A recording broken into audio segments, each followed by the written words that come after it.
I'm Mike Gottlieb. I'm part of this wonderful team being led by the amazing Dr. Sally Santon on Medical Education Research Bootcamp. So first of all, thank you all for being here today. This is going to be a jam-packed day with a lot of really, thoughtful approaches to how we can do medical education research, beginning with things like how we can come up with a good question, what are the role of literature searches, and then we're going to dive into methods with leading experts at different tables. We can get, direct consults and just talk through the different kind of pearls, pitfalls, and approach to different types of methodologies. Then as we go into the later parts of the session, we're going to have special guests coming in to talk about different career pathways, the role of different pillars in medical education. And finally, we're going to have a panel with leading editors, including Dr. Susan Promise, Editor-in-Chief of AEM Education and Training. So it's going to be a very, very fun day. I'm excited. I think we're going to learn a lot. Now, one of the things that I think is a side benefit of this is you get to meet other people, right? That's one of the big benefits of something like this is you get to meet the people around you. So to start off, I'd like everyone to just kind of go around the room and just say basically three things. What's your name? Where are you at? And what's your experience with medical education scholarship? And we can kind of just run around the room, but pause enough that everyone can actually get to know each other. Pay attention when people are talking so we get to know each other. I'm hoping that everyone here will now know, roughly 15 new people by the end of the day if you don't know them already. All right. So with that, I'll actually start us off because it seems appropriate. I'm Mike Gottlieb. I'm the Nielsen Division Director and the Program Director of the Nielsen Fellowship at Rush in Chicago. I had started off in a kind of a circuitous pathway to get to med ed, but I had started off as an ultrasound guy and fell in love with medical education indirectly through that, and then it took over a large part of my career. It is now one of my primary areas of research and scholarship, and that's what led me to be here and to get to know so many amazing kind of educators. And we're going to run the mic down so you can have a broadcast. I'm going to start in the corner here. Count to. Hi, my name is Scott Sabo. I'm graduating Tulane in 10 days, and I'll be starting as an intern at LSU New Orleans. My experience with medical education is just finishing it, so. Congrats. My name is Leland. I'm an ultrasound fellow at Maimonides, and I developed digital tools, and I'm trying to publish on their effect on education. My name's Mary. I'm at UT Southwestern in Dallas, and I am the co-clerkship director, and I've done a lot of curriculum development that I have struggled to move to kind of published education research. I'm Will Kropp. I'm a combined fellow in ultrasound and medical education at the University of Michigan. I'm working on a project right now on assessment of cardiac ultrasound with resident learners. And otherwise, I kind of work with the ultrasound curriculum there. I'm Mike Rentz. I'm a graduating PGY3 from Rush University in Chicago and rising simulation fellow at UW in Madison, and just interested in simulation-based education research as a kind of rising new fellow and future faculty. I'm Mike Rahman. I work up at VCOM, Louisiana. Just started up in Monroe, Louisiana. I was a community doc for 6 years and then just decided to join in with the academics there and joined their clinical faculty as their EM director there. So I'm have very little experience with direct research experience and have a lot of students that are looking to try to put projects together. Hi, I'm Hilary Davenport. I am the current clinical ultrasound fellow at Ohio State. So I don't really have that much with medical education research, so that's why I'm here, but we're trying to start a longitudinal undergraduate curriculum for ultrasound to go through all 4 years, and I am specifically also interested in a lot of resident research, so that's why I'm here. Hi, I'm Jeff Nielsen. I was similar. I'm in Ohio, but an hour west in Dayton. And I have been tasked with helping the resident research happen. And so I guess the two main things I'm interested in, one is so we're putting together a project doing exercise during for wellness, but during the educational aspects. So we're going to put people on treadmills during conference, which is going to be interesting. And then the second thing I think a lot about, well, my background is also in informatics, so I do informatics research. I'm trying to figure out residents' feelings toward profiling, physician profiling during their practice. Hi, my name is Jessica Criso. I am the research director for emergency medicine and trauma research at Cleveland Clinic. And my research background is fairly, I don't want to say extensive, but it's decent in clinical research. But we have a lot of educational initiatives that are ongoing in the department, and I want to strengthen my own knowledge base in terms of translating those educational initiatives into scholarly activity. Hi, my name is Jeffrey Hahn. I'm at Stony Brook University, which is out in Long Island.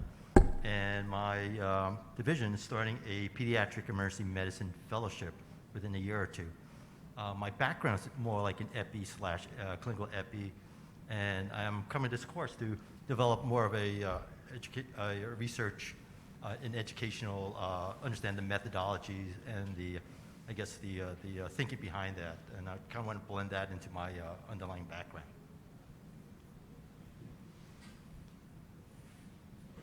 Hi, everybody. My name's Jeff Lubin. I am at Penn State Hershey, where I'm currently the vice chair for research. I've worn a couple of different hats there. I was the EMS fellowship director for 9 years, and that's where most of my educational scholarship has been done, but I'm looking to expand that. Good afternoon, everyone. My name's Susan Promise. I'm the chair of emergency medicine at Penn State with Jeff, and I'm also the editor-in-chief of Academic Emergency Medicine Education and Training. And my passion has been medical education. I have a degree in education and was kind of worked myself up, medical student clerkship director, residency director, vice chair, GME, and now I'm here. So happy to be here with all of you. Now she's the chair.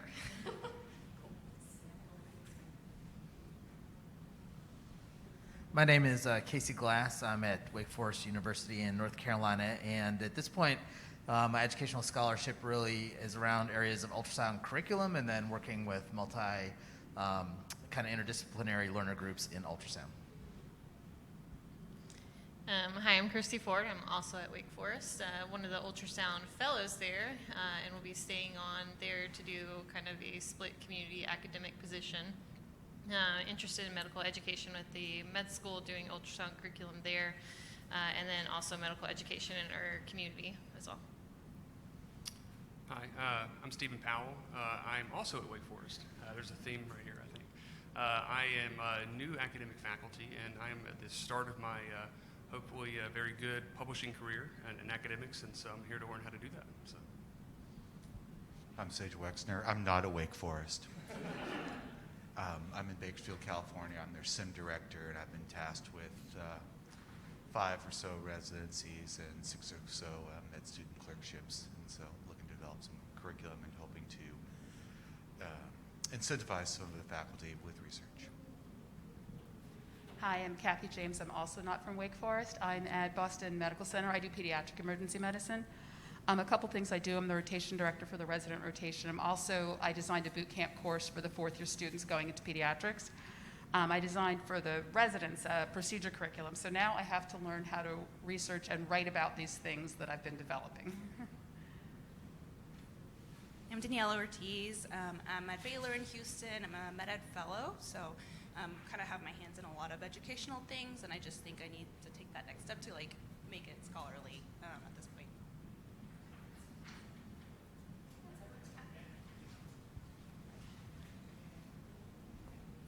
Wonderful. So obviously I have my ultrasound bias. I love our ultrasound crew being here, but I think one of the really cool things is we have a broad array of different skill sets in EMS and informatics, multiple simulation. We have administrative roles. I think that's really cool. And I think I see 2 ways you might think about this over the course of the next 4 hours as you're kind of intermingling between tables. One is we have kind of our internal pseudo silos of all right, all the ultrasound people now know each other, and all the simulation people now know each other. But alternatively, how can we combine forces? How can we take advantage of these groups where it's ultrasound and simulation go really well hand in hand, and informatics works with everything. EMS is an untapped resource. There's all these avenues. Pediatrics, right? We have multiple PEM people now, or pediatrics PEM. I think we have areas that we can capitalize on to say, well, I don't have someone in my shop that does this, but I have someone else now I now know another institution and figure out ways to partner up. So just start thinking about that across it today, now that you all know each other a little bit, and you can do refreshers because it's a lot of names and faces to get used to. But think about how you can start to collaborate with people across this room. So it's not just about learning the medical education scholarship, which we are going to do today, but trying to network and trying to get to know each other and try to think through the people that you can maybe partner up with in a future study. With that, I'll pass along to Dr. Santon. All right. So I think, as Mike said, a number of the faculty for this course are also in armed med ed. Actually, do you want to talk about that so that they know what we're talking about? Oh, sure. So I guess on the related note of that, armed med ed, which stands for Advanced Research Methodology and Educational Design, it's basically armed is the clinical research version, armed med ed is the education version of it. It's training you to become more comfortable with advanced research, specifically with a skew towards grants and larger scale endeavors. That is actually launching at the same time as a pseudo COI. I don't get paid, so I don't know if it counts as a COI. But I'm the director of their programmatic evaluation and learner assessment. So I'm involved in kind of both camps of those. And that's why you'll see me and a couple others are running between rooms since it's unfortunately simultaneous day. But it's run by SAEM. Is intended to help us become better researchers. It's a year-long program. So when you hear us refer to armed med ed, that's what we're talking about. It just launches at the same time. Applications open up probably soon for next year. So that's what we're referencing.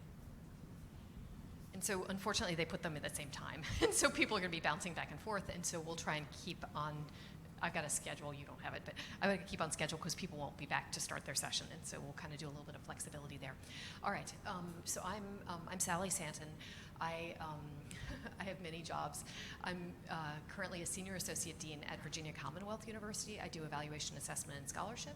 I'm a faculty at the University of Cincinnati, which is where I live and do my other job remotely. And I'm the vice chair for education in the Department of Medical Education. And then I work part-time for the American Medical Association as an evaluator. I also have a bunch of other kind of little grants along the way. So that's my kind of professional piece. I guess I trained at GW and then I went to Vanderbilt. I don't know if my Vanderbilt guys here, but and when I was at Vanderbilt, I actually started a master's program. That was before there were kind of these masters of education, and so I started the master's program. I didn't like it because it didn't seem to be teaching me what I wanted, and so I switched over to the PhD program. And so I basically used faculty benefits to get a PhD in education, which was kind of cool as a junior faculty, like a course every semester, and it was fun. The dissertation was a little bit hard, but if there are other ways to get to advanced degrees, I think there's masters and there's PhDs along the way. All right, so we're going to go ahead and get started. The goal today is really, I want this to happen, right? I want you to leave with a plan, right? Everybody kind of vaguely talked about their plan, but I'm hoping that over all of these sessions today, if you're developing a curriculum, if you're doing something, if you're planning something, I'd like you to leave with a plan of how to go about getting this done, and that you should kind of grab us and ask us for any questions that you have, so that at the end you've got kind of a, where am I going to submit it, what it's going to look like, ... We may also say, yeah, no, probably not going to work. 3 PEM fellows is probably not going to be a good study unless you do something differently with it. But that's our goal for today, okay? And so we'll just kind of walk through that as we go. Okay, so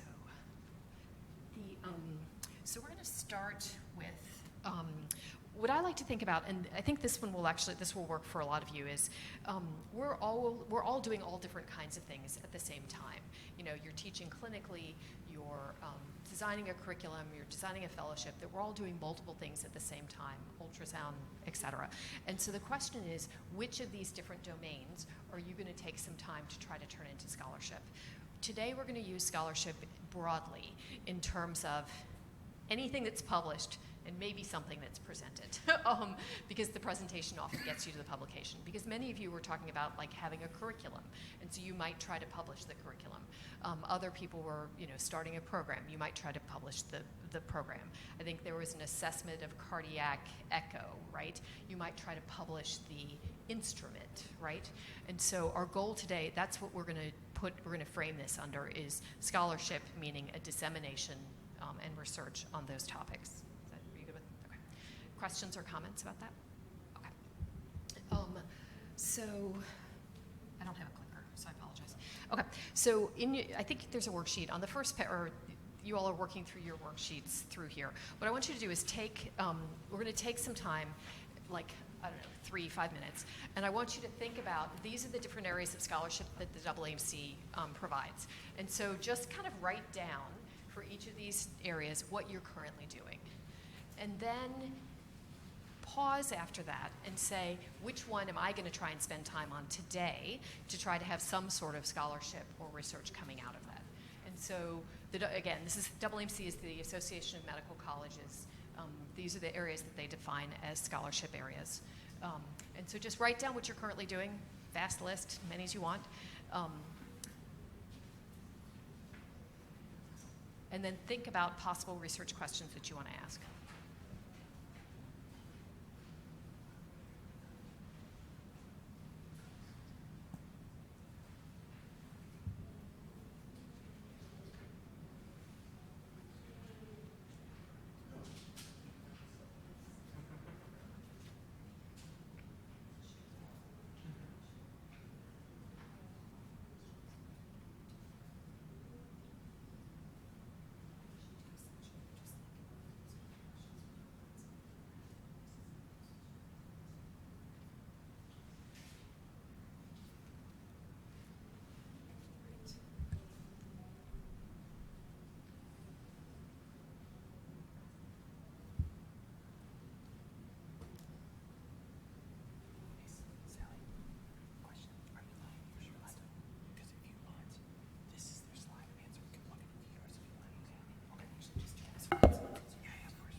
There was some in the room that we read before. Does anybody need a pen? God forbid that we write things these days. Let's see.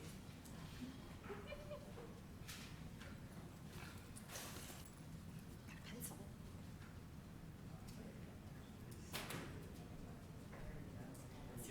It's very funny. It is funny. Like, you get attached to them. It's right. And I didn't give you my good one. It's right there.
You can publish in every one of these, right?